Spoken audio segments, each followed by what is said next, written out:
So when do you think it'll happen? And do you think it will happen? I think it'll happen by the end of the decade. I think the vote will happen by the end of the decade. So within the next 4 years, I think it'll happen. I think it takes, there's a lot of red tape. Oh, and there's a cat. Hello, Marshmallow. Welcome to the show. Hello, Marshy. This one likes to come underneath the bed and scratch whenever she wants something. Yeah, she's been a lot lately. Good old Marshmallow, the one who said, whoa, whoa, whoa, too much political talk. Yeah. She's the mediator.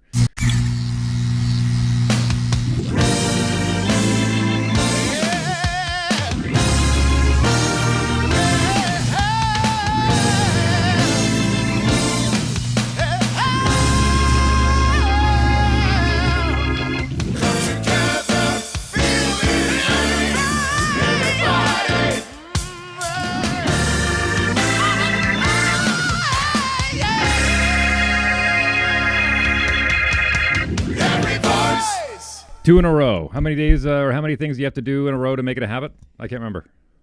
21, I believe. 21 days and you will make it a habit, I think. So we have to do 21 episodes before this is a habit?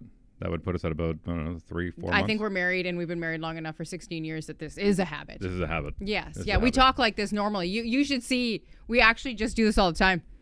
This is how our financial meetings look. It's a reoccurring habit.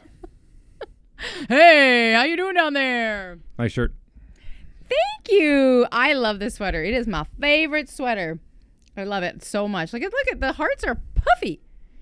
My favorite. If I said I didn't like it, would you allow me to secretly, quietly, slowly take it away and then bury it somewhere like you did with my favorite one? Oh, yeah, but yours was ugly. I didn't get rid of it.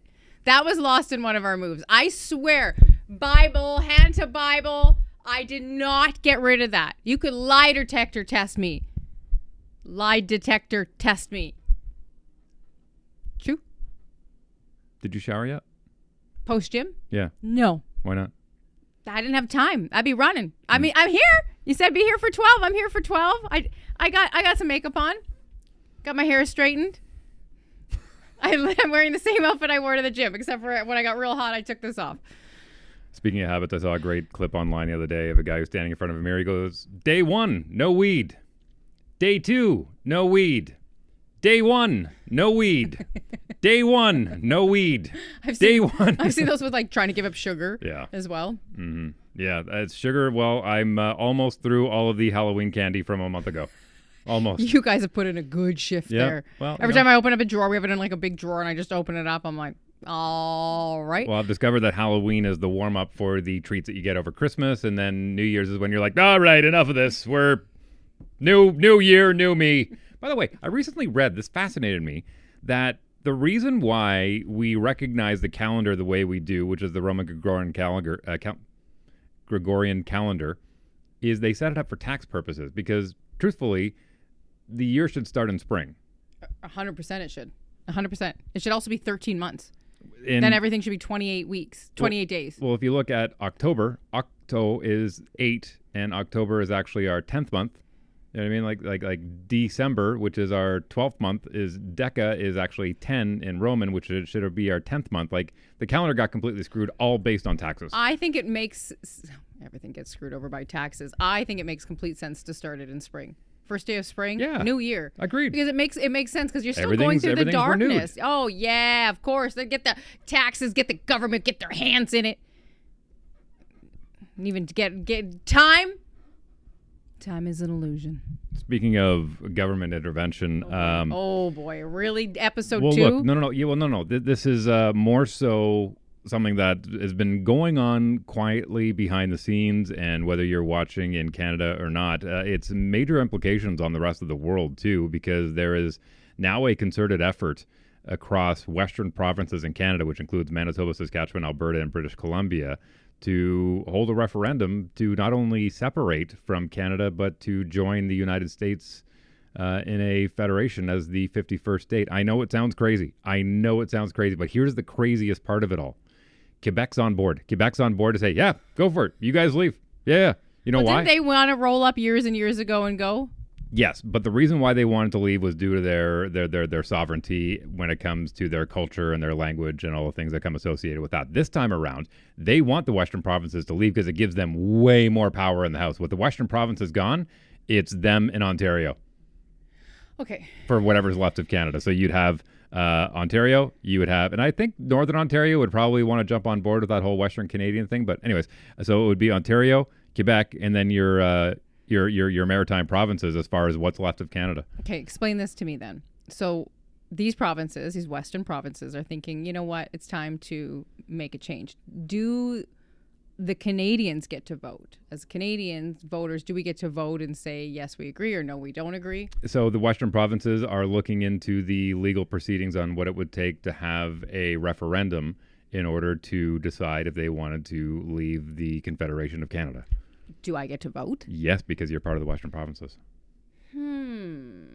Interesting. So then everything changes hand. Then it'd be like that. Then all of a sudden it just gets merged into one. Do we just blur out all these border lines and get one big old square that attaches to America? So you would, yeah. So basically the lines would be redrawn. All of Manitoba, Saskatchewan, Alberta, BC would become one giant state, the largest state. I didn't know BC wanted in. I obviously am not. I'm aware of what's happening politically. Like Alberta, is.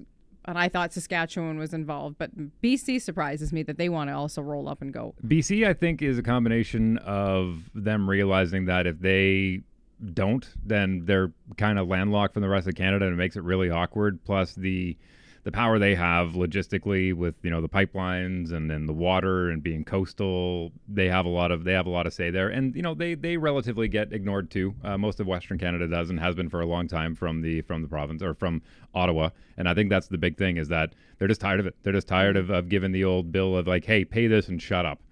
Pay this and you don't have a heavy vote when it comes to federal elections, and your vote really doesn't matter. And just shut up and keep paying our bills. And I think Alberta, and not just Alberta realizes that they're the power capital.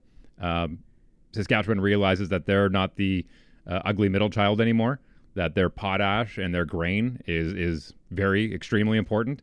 And Manitoba realizes that they are a logistical hub of all of North America, and a coastal province to boot. And so they're all realizing, like, we don't need y'all. Like, we don't need to keep putting up with this. So we've asked for decades upon decades upon decades of giving us a little more control over our destiny and our future, rather than having to bow down to the bureaucrats in Ottawa. And I think it's personally, from what I've been reading, I think it's past the point of this being a flex to go sit down at the table and let's renegotiate. After 50 years of doing this, they're finally tired of it and saying, no, we're done. We're going to go through an actual referendum. So is it going to happen tomorrow? Probably not. Well, that's what I was going to ask. Like, when do you think this is going to happen? And in your opinion, do you think that they will roll up and go?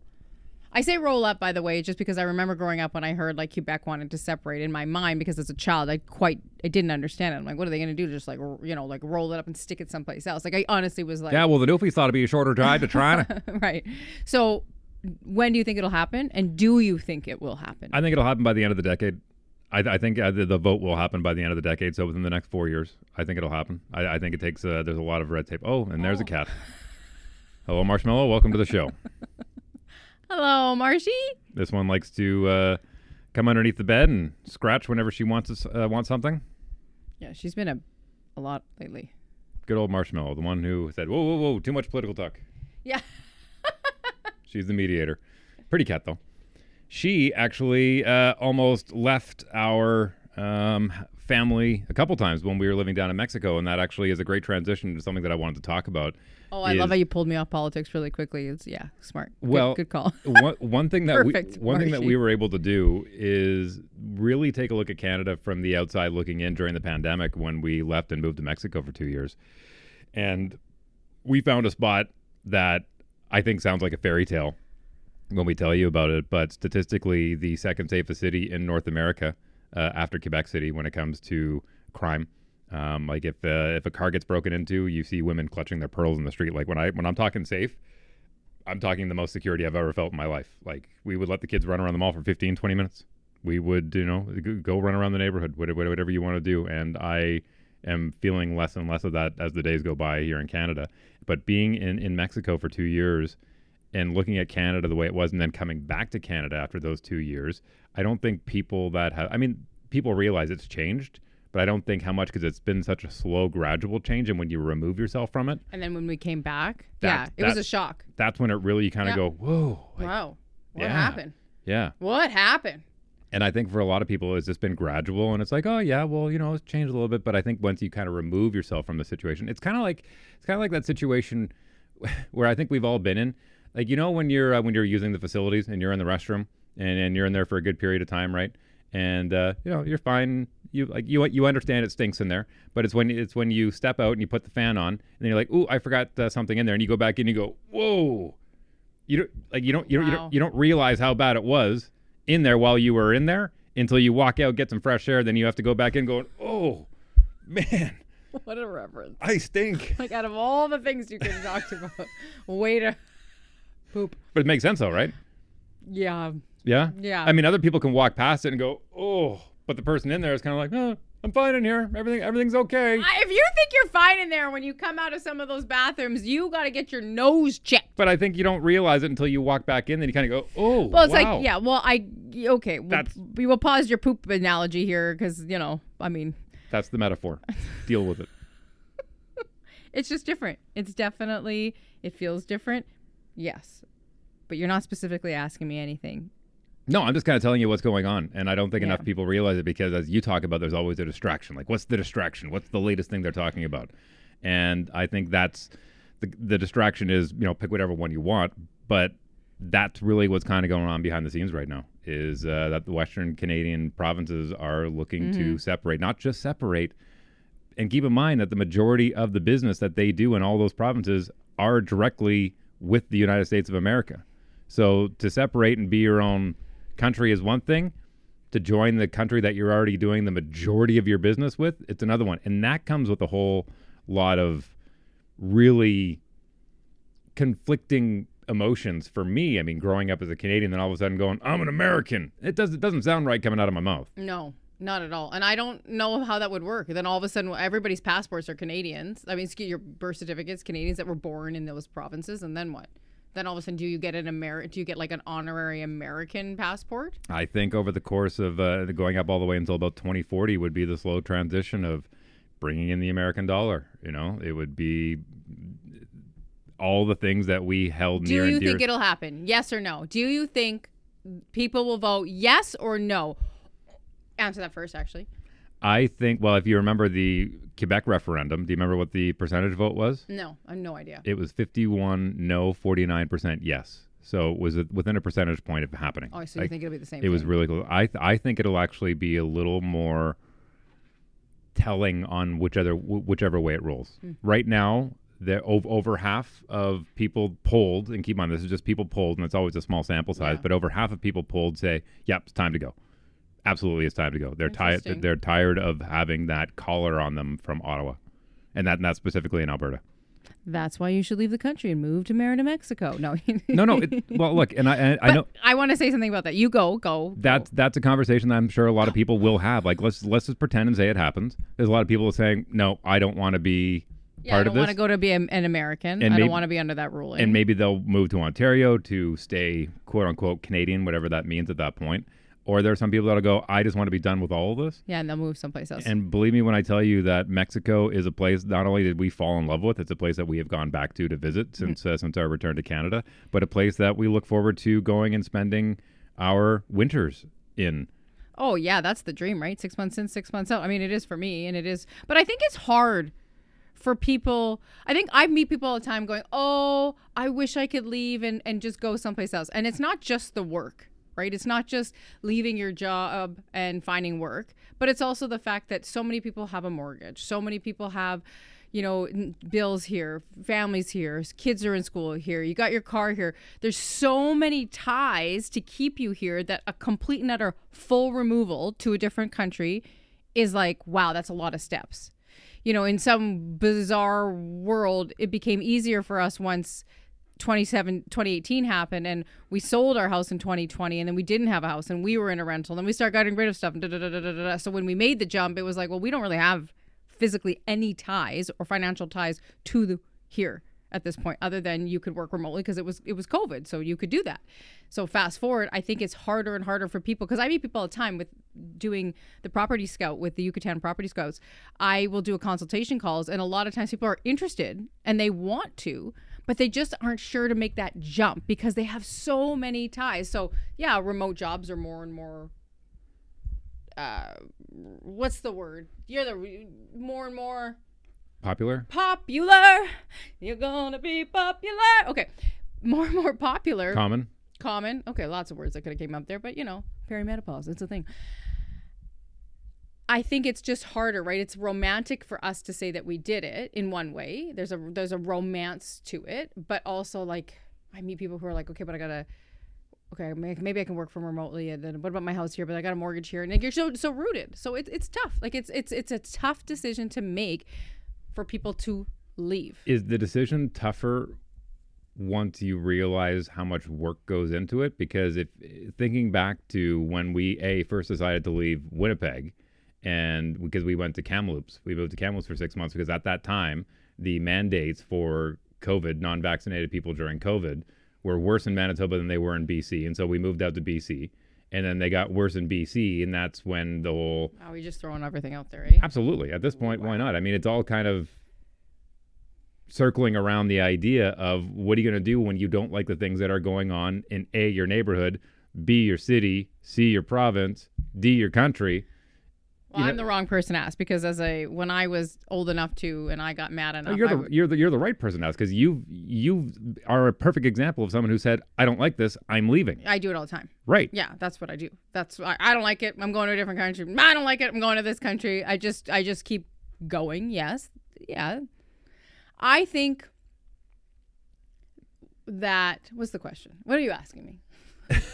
Is the work harder than the decision? Like the work that goes into it, because then I can tell you firsthand, and I don't even... The work is harder than the decision. I'll relate this to fitness, because the decision to become a fitness athlete and stand on there is like, oh my gosh, I made the decision. I got the support. Okay, I can do it. Now it's the work. I'm in the work. Okay, the shine is starting to wear off. Every day I got to get up and hit the gym for 2 hours a day, whether I do it at home or I go to the gym. The work is harder than the decision, but the reward, though I don't know the reward for that, but as somebody who's jumped from country to country and taken the jump with you, once you get there and all of that shakes out, woo!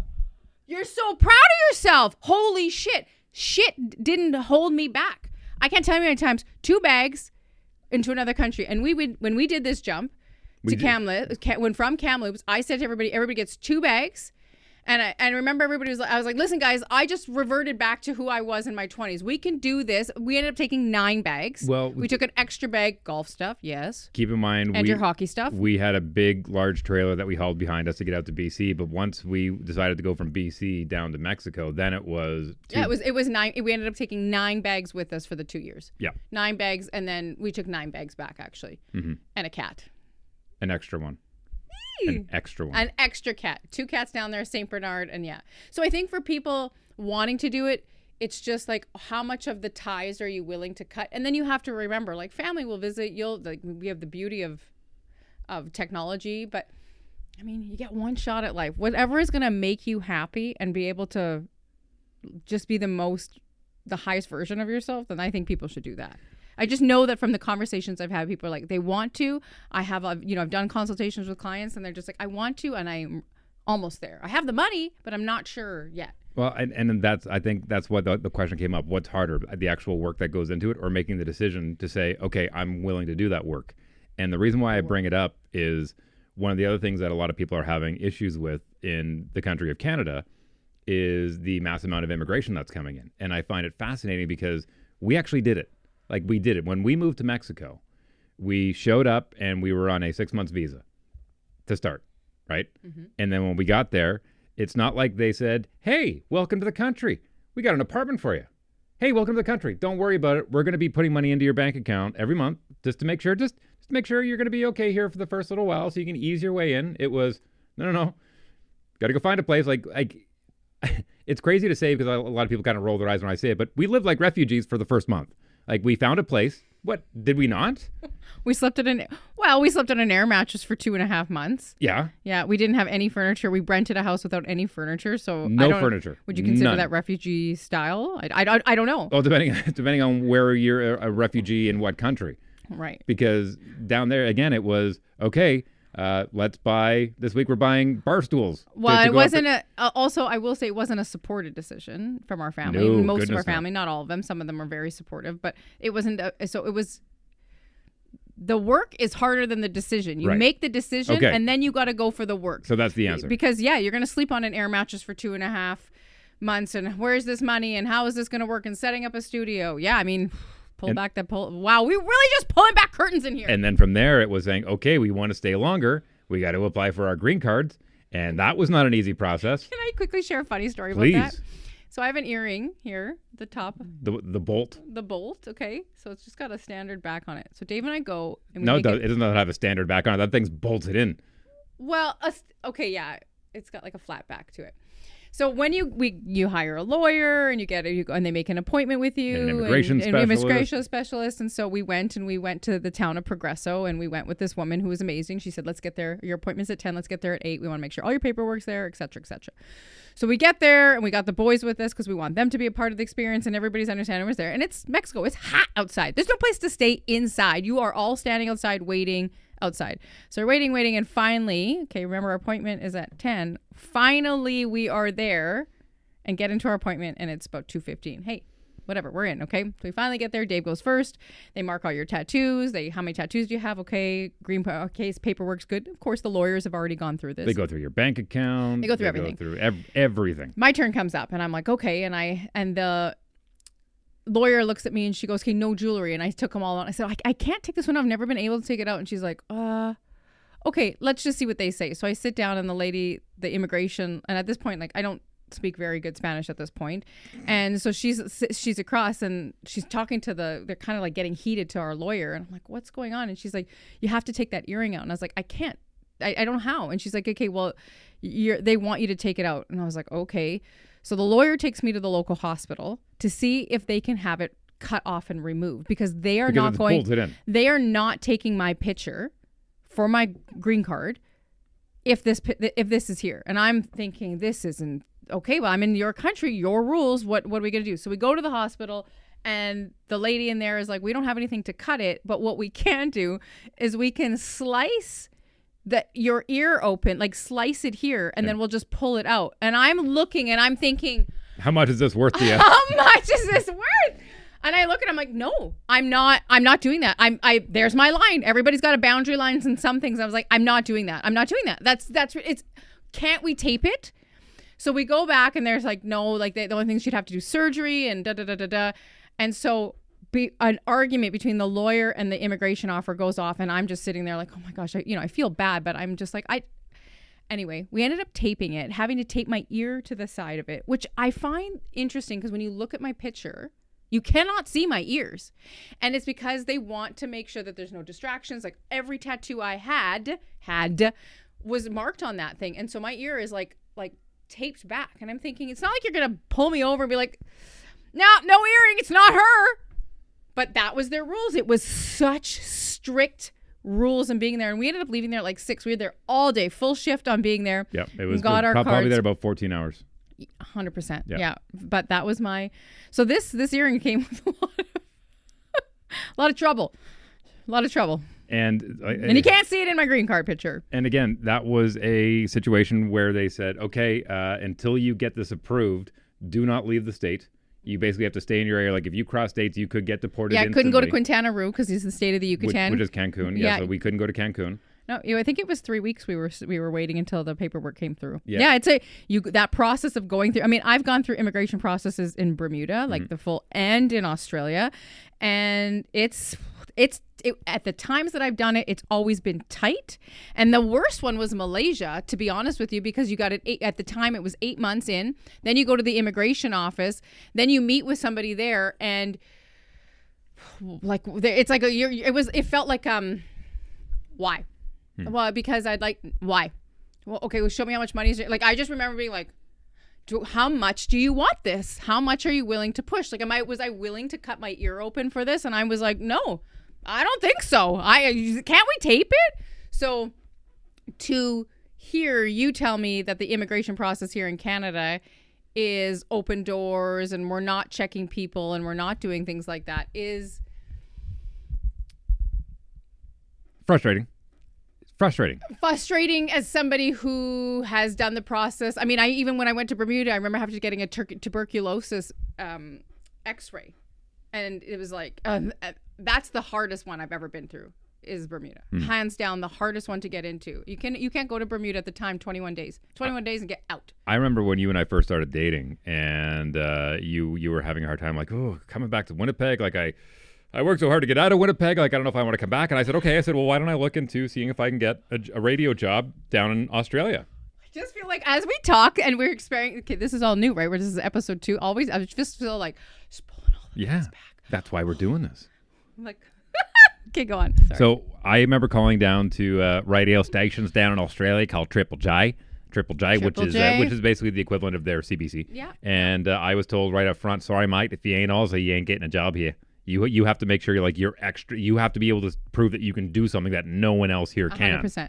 And I kind of thought, okay, well, there goes that idea. Yeah. And I actually watched, and this is truth. This is not secondhand information. I watched a subcommittee hearing. Yeah, I'm at that point in my life where I'm watching CPAC. Well, it matches your sweater. If you never see this sweater again on this show, no, I like that sweater. You know what happened but to it. It's an old man sweater. It's cute. I like it. It's warm. But it matches your old man sweater. I watched the subcommittee hearing on immigration, and they were talking to the head of one of the people that work in the head office of immigration, and they said, how many applications are you getting per year? And they said, well, as of right now, we're allowing 300,000 people to come into the country. And they said, and how many applications are you able to process a year? They said between 60 and 80,000. And they said, well, that doesn't match how many people are actually coming in. She said, correct. And they said, okay, well, if the application's in and it's not dealt with, how long does it last? They said about 10 months. We leave it there for 10 months. And if we don't get to it within 10 months, then they have an extra 90 days to reapply it in case their application didn't get to. And they said, well, what happens in that interim that they make the application? Well, they come into the country and they're covered depending on what province they're in. They're covered under their health care. They're covered under all of their benefits and whatnot for Canada's covered. For Canada. Now, right? And so they basically get just shy of a year to come here and apply. And if their application gets lost in the shuffle, then they stay until their application comes up again. And so the person even says, it sounds like this is an endless problem where you're getting 300,000 applications and you're only able to process 60 to 80,000. And she says, yeah, that's the way it is. That's the way we've been overloaded right now. And it's just interesting to see that. And especially after what we went through as a family to try and get our green cards down in Mexico. And when you think of Mexico being like, oh, it's a third world dump, it's a developing country and whatnot. No. They were very stringent on who they let in. They're like, hey, we need to see your bank account. We need to see how much is in there right now. We need to see your assets. We need to see this. We need to see what are your implications. Like, they need to see your ear. They need to see your ear. It was...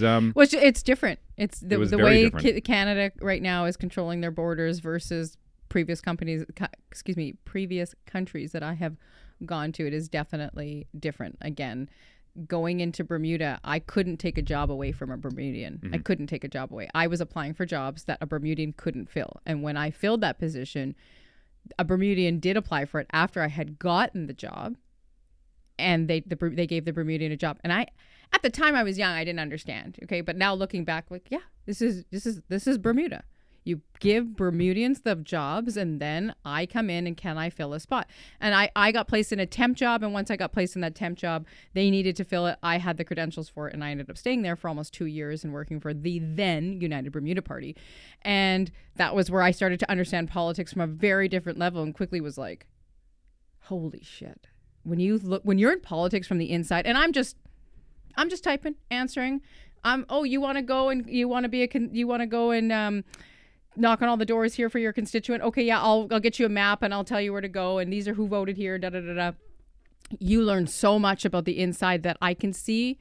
You can see people. Oh man, I can tell many stories. But you can see when people walk in excited, wanting to be a part and make a change, and then you can see the people that have been doing it for years and years and are just like, it's a lot. Like, it's like you literally want to professionally argue for the rest of your life, you know? And I know you took a run at it years ago, and that, and I have spoke to so many politician wives back then, and I was just like, it takes special people to want to be in that, because you want to be, or you're arguing, you're constantly caught up in news, your brain is like.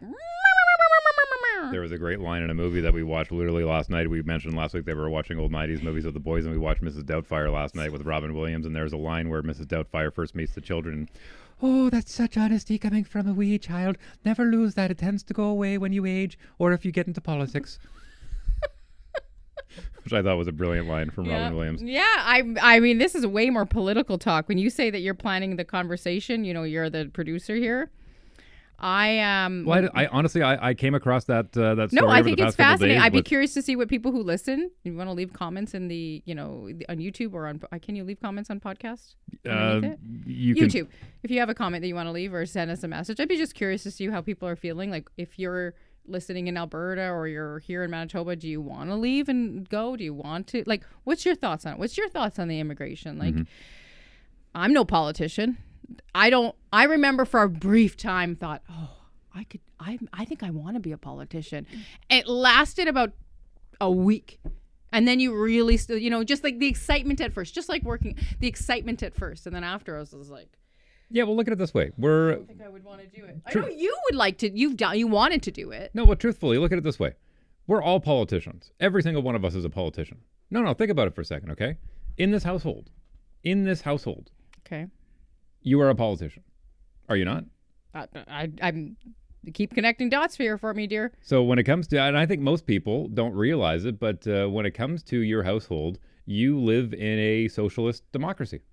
Maybe a socialist dictatorship in your household. No, truthfully, think about it, because we share everything, right? We earn everything together. We make decisions. You're not wearing my sweater. We're making decisions based on what's best for the people that can't support themselves in this household quite yet. So we're making sure that their needs are being taken care of, while making sure that we can still afford to do things that we enjoy. There are times that we argue about things and we debate things, whether it's regarding our budget, whether it's regarding our leisure time, regardless of what it may be, how the laundry is done. There's times where there's little white lies that are said in order to advance our agenda. So we're all politicians. We're all politicians in our own household. Interesting. When we all make the decisions on what's going to happen and what's going to dictate, if I make a decision now, how it's going to impact me later or the rest of the family later. But as things grow out, you get less and less socialist as things move out of your household. Like in your neighborhood. You got to help your neighbor build a fence? Sure. Yeah, absolutely. I'll volunteer my time. I'm not going to ask to get paid for that. I'll absolutely help because it benefits me, because there's a fence going up between our two houses. And then the further you keep stretching out around, and then all of a sudden, like, that neighborhood over there, why are they getting their road fixed instead of mine? You know? Like so it gets less and less socialist the more that you kind of move out from directly what's sitting at this kitchen table right now.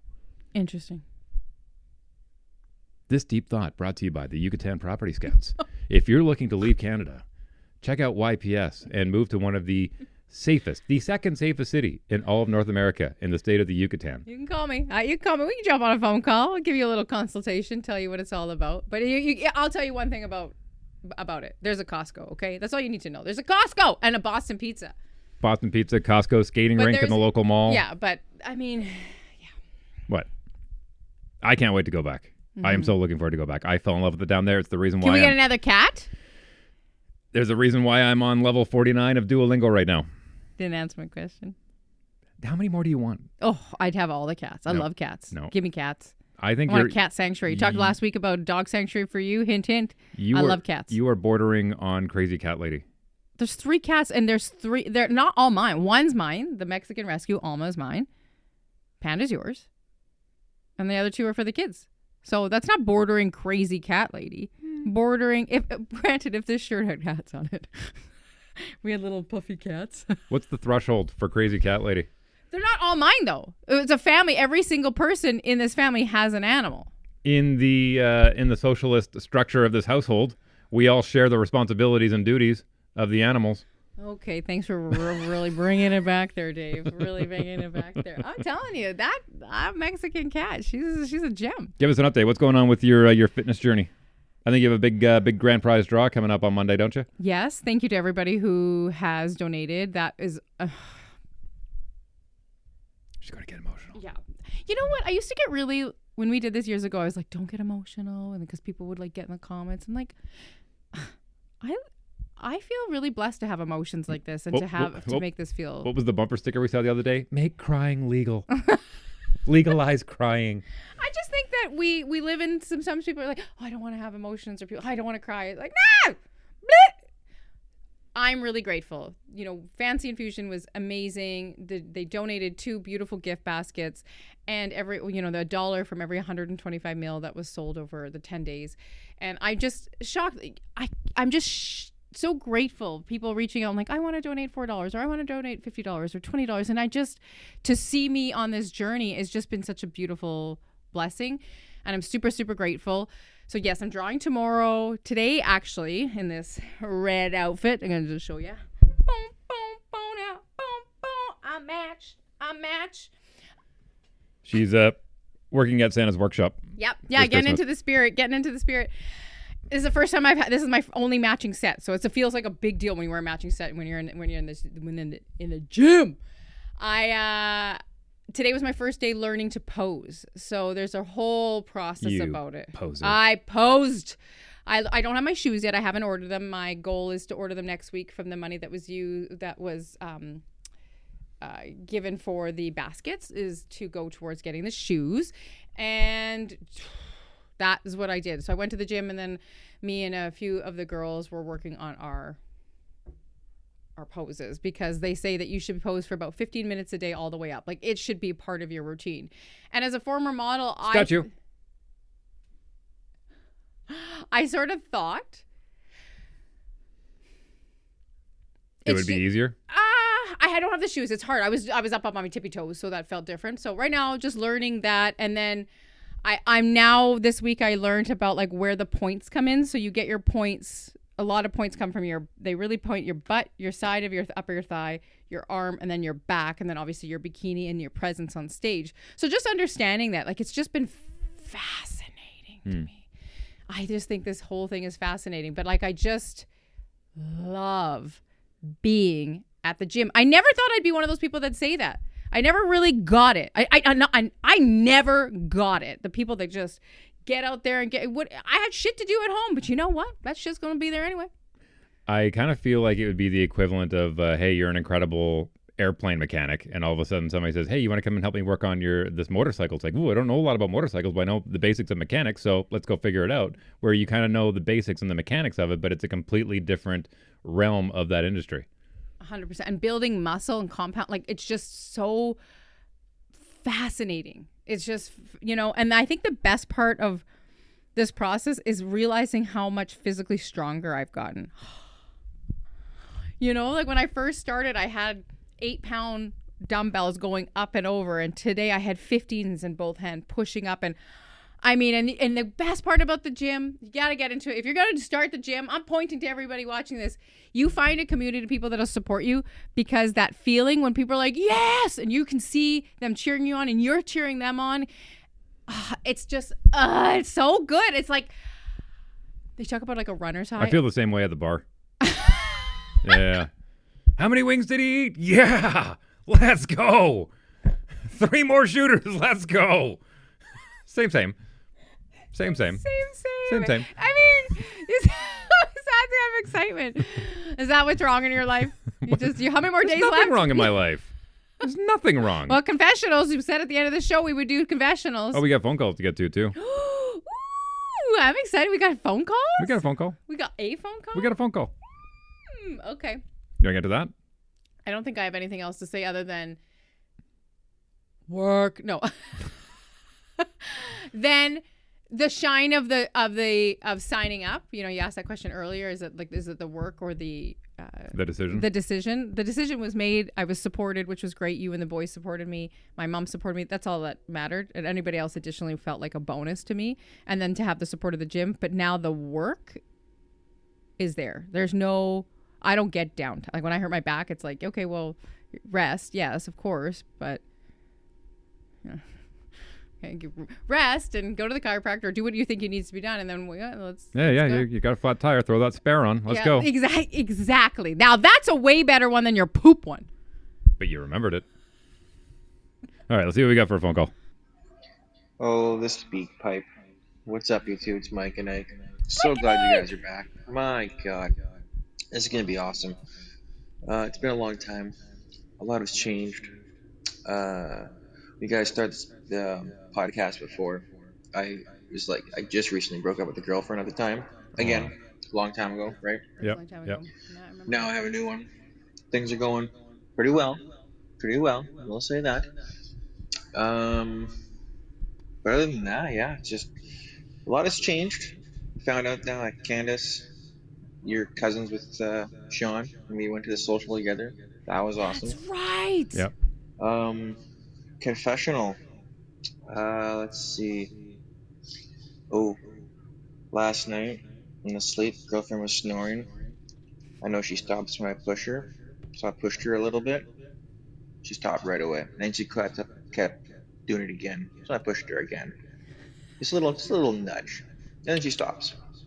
Perfect. Okay, love you guys. Bye. Bye, Mike and Ike. Do you remember? I remember. I still insert that sound effect when he calls the loud line on my terrestrial radio show. Yes, indeed. Well, hi, Mike and Ike. Thank you for calling. Thank you for being the first, and thank you for supporting us and the excitement. I do the same thing to Dave. So you're not. So when you were a drinker. When you were a drinker. A heavy drinker. Oh, you said it.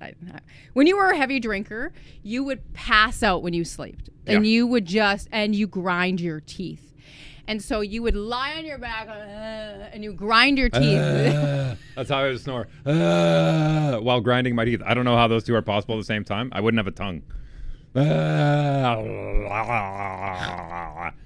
It was just like an exorcism in bed. Your teeth so bad. That's what I would do. Because you're drunk, passed out, I would really have to push you, and you'd have to roll over to your side, and then you would stop. Then you would stop. And how about now?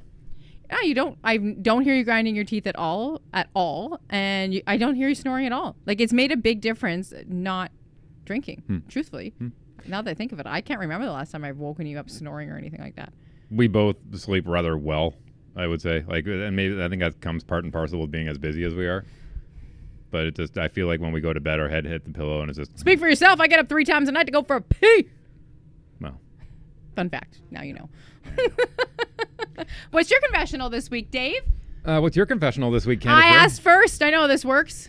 My confessional this week is that I had a rather emotional week as far as just some things that were going on at work, and I let it dictate my mood, and it sucks. I hate it. I don't like it, but I was exhausted this week. I was absolutely exhausted, and I feel like as much as I still got a lot of the basics done that I needed to do, I just wasn't as involved as I normally am, including myself.